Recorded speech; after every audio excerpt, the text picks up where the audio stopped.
kotak amal yang menjadi fenomena di masyarakat, di masjid. Apa yang sampaikan Pak Panji itu kalau konteksnya itu saja sebenarnya tidak masalah. Itu jadi itu sebagai kritik yang benar menurut saya. Tetapi saya kira memang Pak Panji ini kurang jalan ya, yang dia jalani cuma di masjid musola sekitar itu aja dia. Dia tidak melihat bagaimana Masjidil Haram, Masjid Nabawi itu nggak ada kota-kota amal itu. Masjid Al Azhar saja itu nggak ada kota amal itu, Al Azhar Jakarta ya, itu nggak ada. Ya itu sudah masalah. Jadi kritik itu saya kira konstruktif dalam konteks itu. Tapi kalau pernyataannya misalnya Vatikan yang dimasuk Vatikan di Vatikan itu ada apa namanya federal istilahnya atau apa itu ya.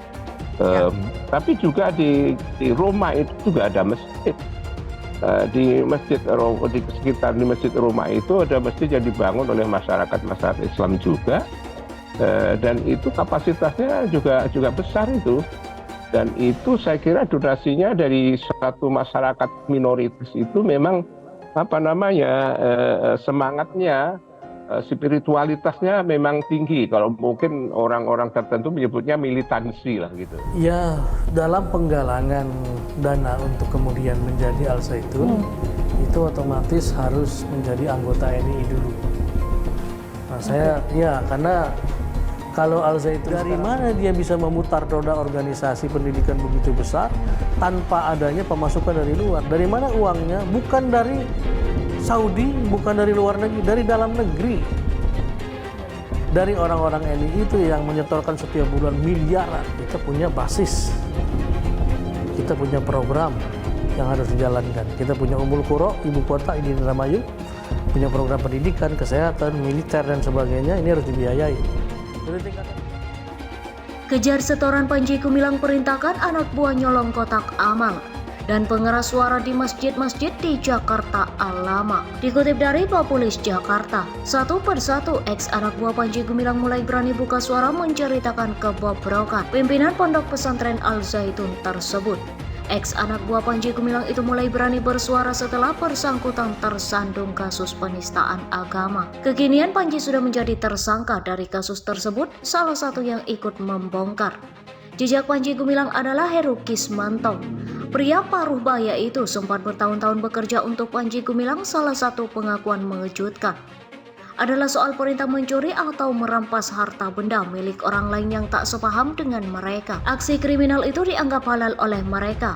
Heru sendiri mengaku menyesal sudah pernah bergabung dengan Panji Gumilang, apalagi karena dirinya pernah sampai nekat mencuri kotak amal dari sebuah masjid besar di daerah Tebet, Jakarta Selatan untuk memenuhi daripada kebutuhan dari target-target pendanaan karena kita diberikan target untuk setor dana wajib sifatnya waktu itu.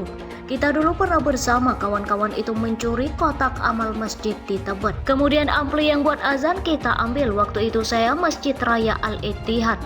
Di Tebet itu tahun 93, itu ampli dengan kotak amalnya kita gotong bertiga, kata Heru.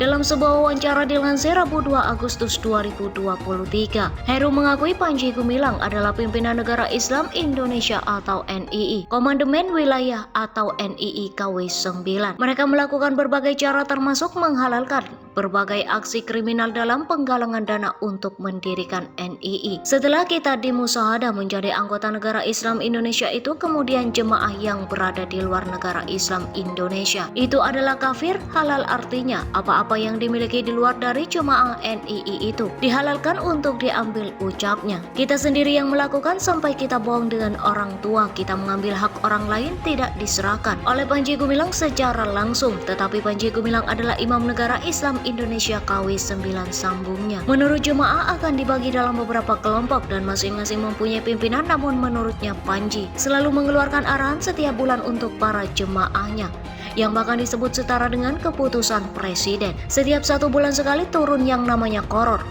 Kalau di Republik Indonesia itu Kepres, jelang namanya Abdul Salam.